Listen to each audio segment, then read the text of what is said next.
Hi guys, sorry I got cut off on my last one.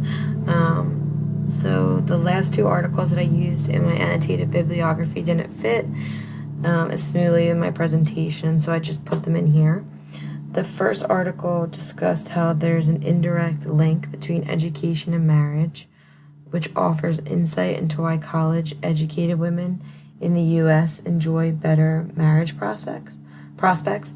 This article had more to do with the female side of the family, but I still found it relevant. So my uncle did eventually get his degree, and my aunt did not.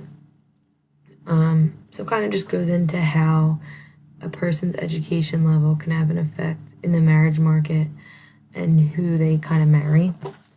The other article discussed how substance use behaviors can affect when a person forms their own family during young adulthood.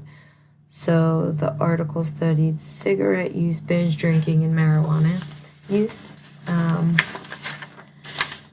And my uncle used both alcohol and cigarettes during his life, but the use of alcohol had really changed his life. If he didn't stop, then I don't think that he would have ended up forming his family at such a young age.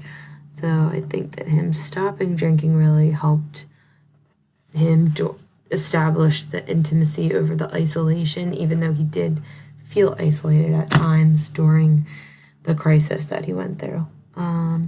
Lastly, these are my references. The first is our textbook, and the rest are the journal articles that I use for my annotated bibliography, which I mentioned earlier. Thanks, guys.